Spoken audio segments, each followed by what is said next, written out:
Hello friends, സ്വാഗതം.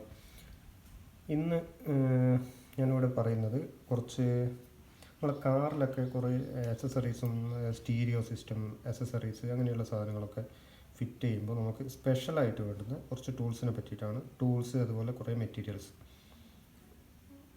അതിനെ പറ്റിയിട്ടൊക്കെയാണ് ഇന്ന് പറയുന്നത്. അപ്പോൾ ഒന്ന് ശ്രദ്ധിക്കുക, കുറച്ച് സമയം ശ്രദ്ധിച്ച് കഴിഞ്ഞാൽ കുറേ ഉപകാരമുള്ള കുറേ സാധാരണ കാണാൻ സാധിക്കാത്ത കുറച്ച് മെറ്റീരിയൽസൊക്കെ കാണിച്ചു തരാം. ഓക്കെ,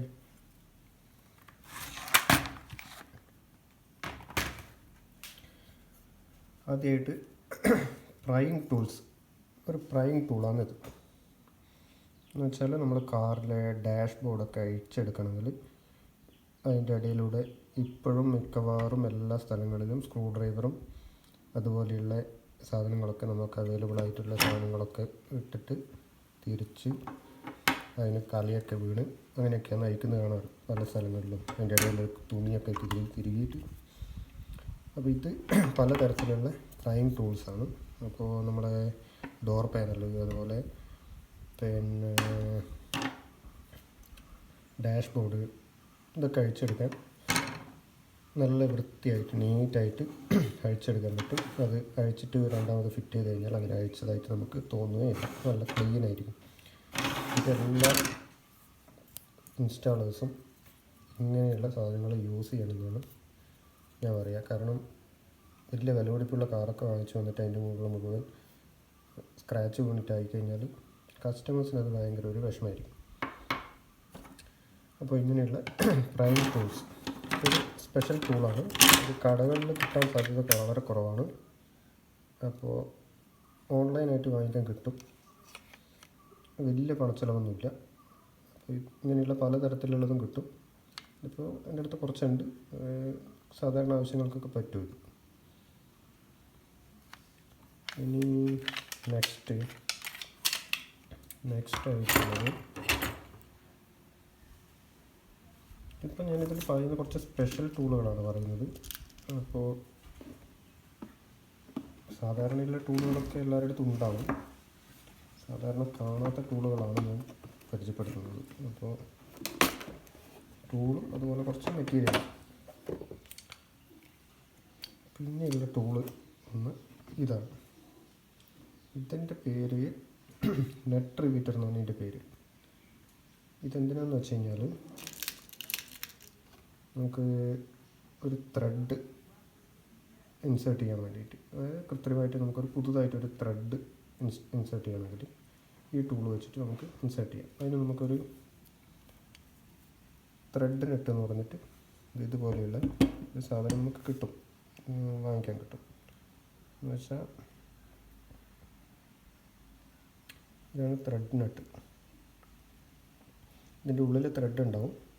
അപ്പോൾ നമുക്ക് മെറ്റൽ പീസിൻ്റെ മേലെ ഇത് ഒരു ഹോൾ ഡ്രിൽ ചെയ്തിട്ട് ഒരു ഡെമോ കാണിക്കാം. അപ്പോൾ അത് മനസ്സിലാവും വളരെ എളുപ്പത്തിൽ. ഇതിപ്പോൾ ഒരു മെറ്റൽ പീസ്, അതിന് നമുക്കൊരു ഹോളുണ്ട്. അതിലേക്ക് ജസ്റ്റ് ഇവിടെയാണ് നമുക്ക് ത്രെഡ് ചെയ്യേണ്ടതെന്ന് വിചാരിക്കുക. അപ്പോൾ നമ്മൾ അതിന് വേണ്ടി ചെയ്യേണ്ടത് ജസ്റ്റ് ഈ ടൂളിൽ ഇത് പല സൈസിലുള്ളതും കിട്ടും. അപ്പോൾ നമ്മളുടെ സൈസ് ഏതാണെന്ന് വെച്ചാൽ അതിനനുസരിച്ചിട്ട് നമ്മളെടുക്കുക. ഇത് ഇങ്ങനെ ഇടുക. ഇതിൻ്റെ അകത്ത് ഈ ത്രെഡിൻ്റെ മേലെ നമ്മളുടെ ത്രെഡ് നെറ്റ് ഇടുക. അതിന് ശേഷം ഇതിലേക്ക് അങ്ങ് ഇറക്കി വെച്ച് കൊടുക്കുക. ഈ ഹോളിലേക്ക് ഇറക്കുക. അത് ഇറക്കിയിട്ട് നമ്മൾ ജസ്റ്റ് ഇത് വെച്ചൊന്ന് പ്രസ് ചെയ്ത് കഴിഞ്ഞാൽ കുറച്ച് നല്ല ശക്തി കൊടുക്കണം, അതിന് മര്യാദക്കാവുള്ളൂ. പ്രസ് ചെയ്ത് കഴിഞ്ഞിട്ട് മേളത്തേക്ക് നമ്മൾ തിരിച്ചു ഊരും.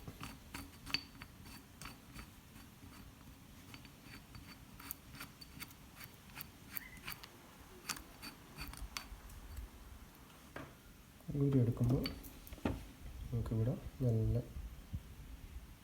പെർമനൻ്റ് ആയിട്ടുള്ള ത്രെഡ് നമുക്കിവിടെ കിട്ടും. ഇവിടെ നമുക്ക് സ്ക്രൂ ഇടാം. എത്ര പ്രാവശ്യം വേണമെങ്കിലും സ്ക്രൂ ഇടാം, അതുപോലെ ഊരാം. ഹോള് വലുതാവോ അങ്ങനെയുള്ള പ്രോബ്ലങ്ങളൊന്നും ഇല്ല. അത് നമുക്ക് ഏത് സൈസിലും കിട്ടും. ഇതിപ്പോൾ ഞാൻ ഇട്ടത് ഒരു M5-ൻ്റെ സ്ക്രൂ ആണ് ഇട്ടത്. തൊട്ടിപ്പുറത്ത് ഞാൻ മുമ്പ് ചെയ്ത് വെച്ചിട്ടുണ്ട് ഒരെണ്ണം. അത് M6 ആണ്. 6mm സ്ക്രൂ അതിൽ പോകും. അതേത് ടൈപ്പിൽ വേണമെങ്കിലും ചെയ്യാൻ പറ്റും. ടൂളിൻ്റെ കൂടെ നമുക്ക് അതിനനുസരിച്ചിട്ടുള്ള സൈസിലുള്ള ത്രെഡും നമുക്ക് അവൈലബിൾ ആയിരിക്കും. അതാണ്. പിന്നെ ഇതിപ്പോൾ നമുക്ക് പല ആവശ്യങ്ങൾക്കും യൂസ് ചെയ്യാൻ വേണ്ടി പറ്റും. ഇപ്പോൾ സ്പീക്കർ, ഡോർ പാനലിൻ്റെ അകത്ത് ഇപ്പോൾ സ്പീക്കർ ചേഞ്ച് ചെയ്യണമെങ്കിൽ, ഡോർ സ്പീക്കർ ചേഞ്ച് ചെയ്യുമ്പോൾ എല്ലാത്തിനും ഒരേപോലെ ആയിരിക്കണം എന്നില്ല. ഒരു പുതിയ നമ്മൾ കൊണ്ടുവന്ന സ്പീക്കറും ഓൾറെഡി ഉള്ള സ്പീക്കറും തമ്മിൽ ചിലപ്പോൾ വ്യത്യാസം ഉണ്ടാവും. അപ്പോൾ അവിടെ നമ്മൾ സാധാരണ സെൽഫ് ഡ്രില്ല് സ്ക്രൂ വെച്ചിട്ട് അങ്ങ് ചെയ്യാൻ കഴിയുക, ടൈറ്റ് ചെയ്യുക. അത് കുറച്ച് ദിവസം കഴിയുമ്പോൾ ചെറിയ മെറ്റൽ ഷീറ്റാണ് അതിൻ്റെ അകത്ത് ഉണ്ടാവുക. അപ്പോൾ കുറച്ച് ദിവസം വണ്ടി ഓടി ഒന്ന് കുലുങ്ങൊക്കെ ചെയ്യുമ്പോൾ സ്ക്രൂ ഒക്കെ മെല്ലെ മെല്ലെ ഇളകി വരാൻ തുടങ്ങും. പിന്നെ അത് പെർമനൻ്റായിട്ട് ഇളകി പോവും. വണ്ടീൻ്റെ ഉള്ളിൽ ഭയങ്കര റാറ്റ്ലിങ്ങും ഒച്ചയും ബഹളമൊക്കെ വരും. അപ്പോൾ ഇങ്ങനെയുള്ള സ്ഥലങ്ങളിൽ ഡ്രില്ല് ചെയ്തിട്ട് ത്രെഡിനായിട്ട് ചെയ്ത് കഴിഞ്ഞാൽ നമുക്ക് പെർമനൻ്റായിട്ട് ചെയ്യാൻ പറ്റും. അതുപോലെ നീറ്റായിരിക്കും. വണ്ടിക്കും വേറെ കുഴപ്പമൊന്നും ഉണ്ടാവില്ല. തുരുമ്പിക്കാനുള്ള സാധ്യത കുറവാണ്. അപ്പോൾ ക്ലീനായിരിക്കും ചെയ്യുന്നത്. പിന്നെ മിക്കവാറും പല സ്ഥലങ്ങളിലും നമുക്കിത് അതേപോലെ ഗ്രൗണ്ട് ചെയ്യണമെങ്കിൽ, ആംപ്ലിഫയറൊക്കെ ഇൻസ്റ്റാൾ ചെയ്യുമ്പോൾ ഗ്രൗണ്ട് ചെയ്യണമെങ്കിൽ ഒരു ബെസ്റ്റ് ഓപ്ഷനാണ്. ഇത് വെച്ചിട്ട് നമുക്ക് ചെയ്യാൻ പറ്റും. നല്ല ക്ലീനായിരിക്കും. അതേപോലെ വേറെ കുഴപ്പമൊന്നും ഉണ്ടാവില്ല. പുതുതായിട്ടൊരു ഗ്രൗണ്ട് ചെയ്യണമെങ്കിലൊക്കെ ബെസ്റ്റാണ്. ഞാനിത് ചെയ്തിട്ടുണ്ട്, ഞാൻ യൂസ് ചെയ്തിട്ടുണ്ട്. നല്ല പെർഫോമൻസാണ്, ഒരു കുഴപ്പമില്ല. ഓക്കെ, നെക്സ്റ്റ് നമുക്ക് കുറച്ച് കണക്റ്റേഴ്സ് പരിചയപ്പെടാം. ഒരു കണക്റ്റേഴ്സ് എന്ന് പറഞ്ഞാൽ നമ്മളിപ്പോൾ ആംപ്ലിഫയർ ഒക്കെ ഇൻസ്റ്റാൾ ചെയ്യുമ്പോൾ വേണ്ടുന്ന കുറച്ച് കണക്റ്റേഴ്സ്. അതിൽ പ്രധാനപ്പെട്ടൊരു കണക്ടറാണ് ഇത്. കണ്ടിട്ടുണ്ടാവും ചിലപ്പോൾ. നമ്മുടെ വയറിംഗ് കിറ്റിൻ്റെ കൂടെയൊക്കെ, ചില നല്ല വയറിംഗ് കിറ്റിൻ്റെ കൂടെയൊക്കെ വരുന്നുണ്ട്. ഇത് നമുക്ക് ആംപ്ലിഫയറിൽ സ്പീക്കർ കണക്ട് ചെയ്യാൻ വേണ്ടിയിട്ടുള്ള കണക്റ്റേഴ്സ്. ചിലതിൽ നമുക്കിത് കിട്ടില്ല. അപ്പോൾ കിട്ടാതിരിക്കുമ്പോൾ നമ്മൾ ഇത് വേറെ തന്നെ കുറച്ച് നമ്മൾ കയ്യിൽ കരുതി വെച്ച് കഴിഞ്ഞാൽ നല്ലതായിരിക്കും. അപ്പോൾ റൗണ്ടായിട്ടുള്ളതുണ്ട്, ഫോർക്ക് ടൈപ്പുണ്ട്. അതിൻ്റെ വലിപ്പം കൂടിയതും കുറഞ്ഞതും ഒക്കെ, അതായത് അതിൻ്റെ കുറച്ച് വലിപ്പം കൂടിയതാണ്, സൈസ് കൂടിയതും കുറഞ്ഞതൊക്കെ ആയിട്ടുള്ളതുണ്ടാവും. അതുപോലെ ആംപ്ലിഫയറിൻ്റെ പവർ കണക്ട് ചെയ്യണമെങ്കിലും ഇതിൻ്റെ കുറച്ചും കൂടെ വലുത് വരും. 4 ഗേജിനും 8 ഗേജിനൊക്കെ അതിൻ്റേതായ സൈസിലുള്ളത് അതേപോലെയുള്ളത് അവൈലബിൾ ആണ്. ഇതും മാക്സിമം കണക്ടർ വെച്ചിട്ട് തന്നെ ആംപ്ലിഫയറൊക്കെ കണക്ട് ചെയ്യുമ്പോൾ പലപ്പോഴും പല ആൾക്കാരും വയർ പിരിച്ച് ഡയറക്റ്റ് കൊടുക്കുന്നതെന്ന് കാണാറ്. ഇതേപോലെ കണക്ടർ വെച്ചിട്ട് ചെയ്ത് കഴിഞ്ഞാൽ ഒരു കുഴപ്പം ഉണ്ടാവില്ല, ക്ലീൻ ആയിരിക്കും. അതേപോലെ ഈ കണക്ടറിനെ പോലെ തന്നെ പ്രധാനപ്പെട്ടൊരു കാര്യമാണ് ഫെറൽസ് എന്ന് പറയും. ഫെറൽസ് എന്ന് പറയുന്നൊരു സാധനം, ഇതാണ് ഫെറൽസ്. വയർ ഫെറൽ എന്നാണ് ഇതിന് പറയാം. ഇപ്പോൾ എങ്ങനെയാണ് നമ്മൾ ആംപ്ലിഫയറിൻ്റെ പവർ കണക്ട് ചെയ്യുന്ന സ്ഥലത്ത്, ഇതിപ്പോൾ 8 ഗേജിൻ്റെതാണ് ഈ ഫെറൽ. അപ്പോൾ ഇത് ഞാൻ കാണിച്ചു തരാം. ഇതെങ്ങനെയാണ് യൂസ് ചെയ്യുന്നത് ഞാനൊരു വീഡിയോയിൽ കുറച്ച് കഴിഞ്ഞിട്ട് ഞാൻ കാണിച്ചു തരാം. വയർ പ്രൊട്ടക്റ്റ് ചെയ്തിട്ട് ഒരു വയറിലെ നാരുകളൊന്നും പുറത്താകാതെ നല്ല ക്ലീനായിട്ട് ആംപ്ലിഫയറിൻ്റെ കണക്ടറിൽ നമുക്ക് പവർ കണക്ടറിൽ കണക്ട് ചെയ്യാൻ പറ്റും. അതുപോലെ അഴിച്ചെടുക്കുന്ന സമയത്ത് വയറുകളൊന്നും പൊട്ടിപ്പോകില്ല. രണ്ടാമത് കണക്ട് ചെയ്യണമെങ്കിൽ നമുക്ക് വളരെ നീറ്റായിരിക്കും, സേഫായിരിക്കും, ഒരു പ്രോബ്ലം ഇല്ലാത്ത രീതിയിൽ വൃത്തിയായിട്ട് ചെയ്യാൻ വേണ്ടി പറ്റും. ഇത് 4 ഗേജാണ്, 8 ഗേജും 4 ഗേജും. ഇത് 2 തരത്തിലുള്ളതുണ്ട്. 2 തരത്തിലല്ല, എല്ലാ തരത്തിലുള്ളതും വരുന്നുണ്ട്. കാര്യമായിട്ടുള്ളത് 4 ഗേജും 8 ഗേജുമാണ് ഉള്ളത് എൻ്റെ കയ്യിൽ ഇപ്പോൾ ഉള്ളത്. പിന്നെ ഉള്ളത് പിന്നെ ഇത് നമുക്ക് എല്ലാവർക്കും അത്യാവശ്യമായിട്ട് എല്ലാ ടെക്നീഷ്യൻസും അത്യാവശ്യമായിട്ട് കരുതേണ്ട ഒരു സാധനമാണ് ഹീറ്റ് ഷ്രിങ്ക് ട്യൂബ്. ഇതെന്താണെന്ന് വെച്ചാൽ നമ്മൾ വയറൊക്കെ ജോയിൻ ചെയ്തിട്ട് ചെയ്യുമ്പോൾ സോൾഡർ ചെയ്ത് ജോയിൻ കഴിഞ്ഞ് കഴിഞ്ഞാൽ സാധാരണ എന്താ ചെയ്യുക, ഒരു ഇൻസുലേഷൻ ടേപ്പ് എടുത്ത് ചുറ്റും ചെയ്യുക. അത് വണ്ടിയിൽ കിടന്ന് കുറച്ച് കഴിയുമ്പോൾ അതിൻ്റെ പശയൊക്കെ പോയിട്ട് ഇളകിപ്പോവും.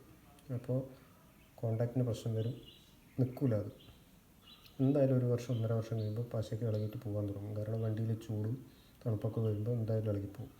അപ്പോൾ ഇത് ഹീറ്റ് ഷ്രിങ്ക് കോമ്പൗണ്ടാണ്, ഹീറ്റ് ഷ്രിങ്ക് ട്യൂബ്.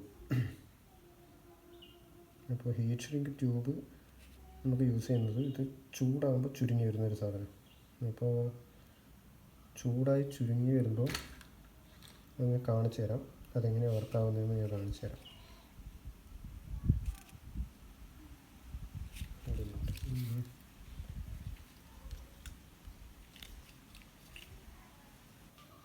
ഇതിപ്പോൾ ഒരു 8 ഗേജ് പവർ കേബിളാണ്.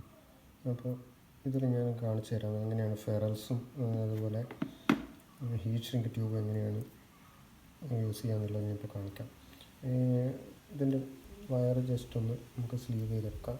ഫസ്റ്റിൽ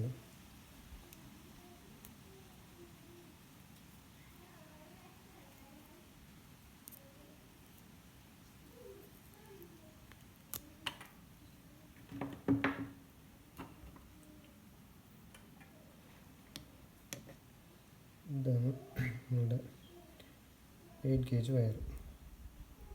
അപ്പോൾ ജസ്റ്റ് നമ്മളിതിന് ഇങ്ങനെയാണ് ഉണ്ടാകുന്നത്. നല്ല പ്യുവർ കോപ്പർ വയറാണ്. ജസ്റ്റ് ഇതിൻ്റെ അകത്തേക്ക് ശ്രദ്ധിച്ചിട്ട് ഇങ്ങനെ ഇട്ട് കഴിഞ്ഞാൽ സേഫായിട്ട് ഒരു നാര് പോലും പുറത്ത് വരാത്ത രീതിയിൽ ക്ലീനായിട്ട് കിടക്കും. ഇതിന് നമുക്ക് ഹീറ്റ് ഷ്രിങ്ക് ട്യൂബ് വെച്ചിട്ട് ഒന്ന്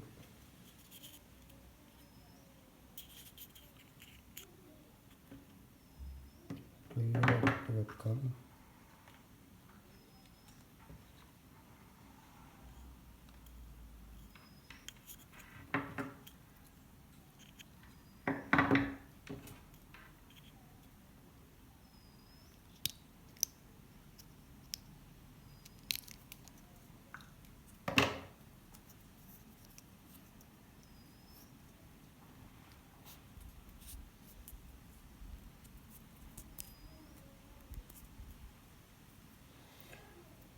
ഇതിങ്ങനെ വെച്ചിട്ട് ഇപ്പോൾ ഒരു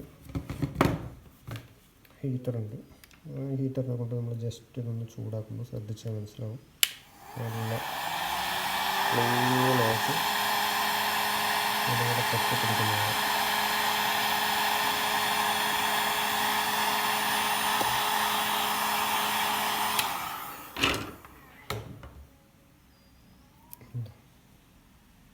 ഇതിപ്പോൾ സേഫായി.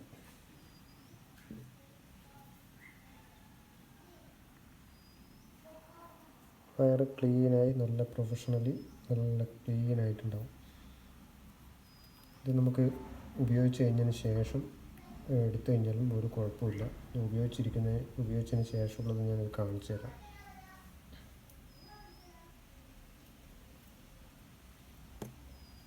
ഇത് നമ്മൾ ഉപയോഗിച്ചതിന് ശേഷമുള്ള ഒരു ഭാഗമാണ്. ഇത് സ്ക്രൂ ചെയ്ത് കഴിഞ്ഞാൽ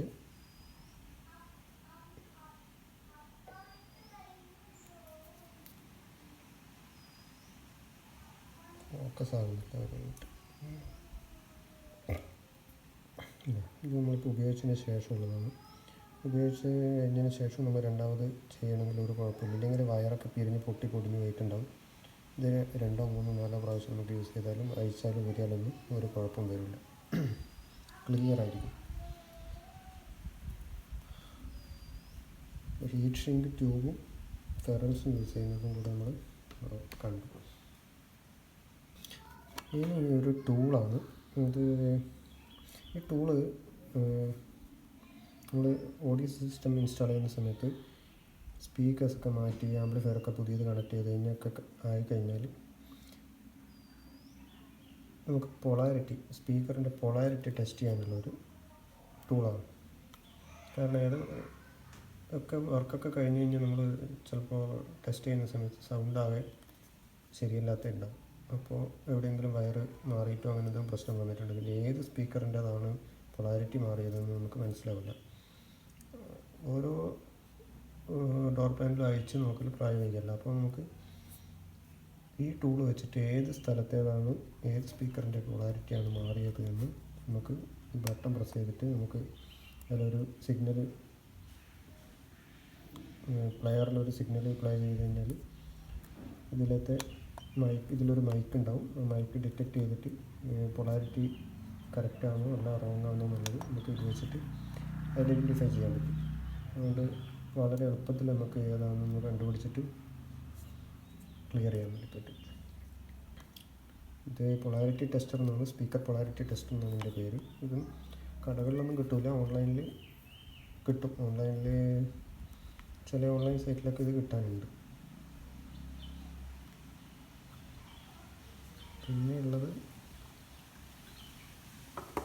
പിന്നെ ഒരു കാര്യമായൊരു കണക്ടറാണ്. ഇതാണ് കണക്ടർ.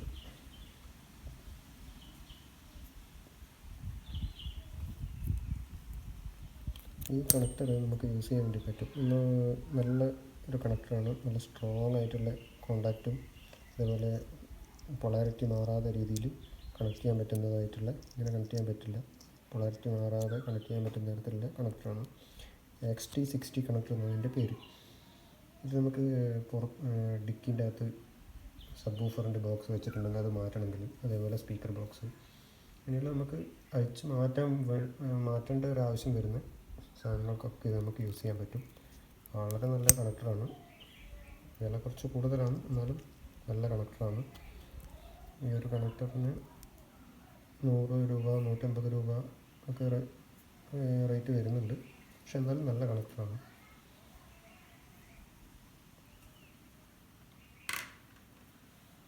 അപ്പോൾ നമ്മളുടെ വീഡിയോയിൽ അത്യാവശ്യം വേണ്ട കുറച്ച് കാര്യങ്ങൾ പിന്നൊരു കാര്യമായിട്ടൊരു കാര്യം കൂടിയുണ്ട്. ഒരു ടാപ്പ്, ഫാബ്രിക് ടാപ്പ്.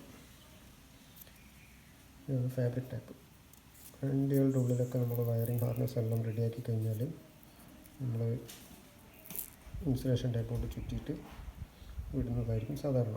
പക്ഷേ വണ്ടീൻ്റെ ഉള്ളിൽ ഇൻസുലേഷൻ ടാപ്പ് ചുറ്റിക്കഴിഞ്ഞാൽ ഡാഷിൻ്റെ ഉള്ളിൽ നല്ല വണ്ടി കുലുങ്ങുന്ന സമയത്ത് അവിടെ ഇവിടെയും മുട്ടിയിട്ട് ഒച്ചപ്പാടുണ്ടാവും. അപ്പോൾ ആ റാറ്റ്ലിങ്ങൊക്കെ ഒഴിവാക്കാൻ പറ്റുന്നൊരു നല്ലൊരു ടാപ്പാണ് ഫാബ്രിക് ടാപ്പ്. ഇതും കടകളിലൊന്നും ഇവിടെ അവൈലബിൾ അല്ല, ഓൺലൈനിലേ കിട്ടുള്ളൂ. ബെസ്റ്റ് ടാപ്പാണ്. ഇത് യൂറോപ്പിലും അമേരിക്കയിലുള്ള ടെസ്സ എന്ന് പറഞ്ഞിട്ടുള്ള ബ്രാൻഡാണ് ഉണ്ടാക്കുന്നത്. ഇത് ചൈനീസ് ബ്രാൻഡാണ്, YC എന്ന് പറഞ്ഞിട്ടാണ് പേര്. എന്തായാലും നല്ല ടാപ്പാണ്. വണ്ടിയുടെ ഉള്ളിലെ വയറിങ്ങിനൊക്കെ പറ്റുന്ന നല്ല ഫോക്സ് വാറണ്ടിയും അതേപോലെ നല്ല നല്ല വണ്ടികളുടെ ഒക്കെ ഉള്ളിൽ ഇതേപോലെ ടാപ്പിനെ കൊണ്ടായിരിക്കും ചുറ്റിയിട്ടുണ്ടാവുക. വയറുകളൊന്നും അങ്ങോട്ടും ഇങ്ങോട്ടും തട്ടോ മുട്ടോ ചെയ്താലും ഒന്നും ശബ്ദം ഉണ്ടാവില്ല, നല്ല സോഫ്റ്റായിട്ട് കിടന്നോളും, ഒച്ചയും വെള്ളമൊന്നും ഉണ്ടാവില്ല. ഇത് എന്തായാലും എല്ലാവരും ഈ ടാപ്പ് യൂസ് ചെയ്യണം. യൂസ് ചെയ്താൽ അതിൻ്റെ ഒരു ചുറ്റിക്കഴിഞ്ഞാൽ നല്ല ക്വാളിറ്റി ഫീൽ ചെയ്യും, ഫാക്ടറി ഫീൽ ഉണ്ടാവും കണ്ടു കഴിഞ്ഞാലും. നല്ല ടാപ്പാണത്. ഇത് AliExpress നിന്ന് വാങ്ങിച്ചതാണ്. ഒരു 200 രൂപ 250 രൂപയൊക്കെ വരും ഒരു ടാപ്പിന്, എന്നാലും നല്ലതാണ്. അപ്പോൾ നമ്മളുടെ വീഡിയോയിൽ ഇന്ന് ഇത്രയും മെറ്റീരിയൽസാണ് ഉള്ളത്. വേറെയും കുറേ ഉണ്ട്, അത് വേറൊരു വീഡിയോയിൽ കാണിച്ചു തരാം. വേറെയും കുറേ കാര്യങ്ങളുണ്ട്. ഒരു ഒരുപാട് മെറ്റീരിയൽസും നമുക്ക് സാധാരണ കാണാത്ത മെറ്റീരിയൽസും എന്നാൽ നമ്മൾ ഇവിടെ കാണുന്നില്ല എന്നേ ഉള്ളൂ, എല്ലാവരും യൂസ് ചെയ്യുന്നതാണ്. അതിനുള്ള കുറേ മെറ്റീരിയൽസൊക്കെ പരിചയപ്പെടുത്തി തരാം. അപ്പോൾ ബൈ.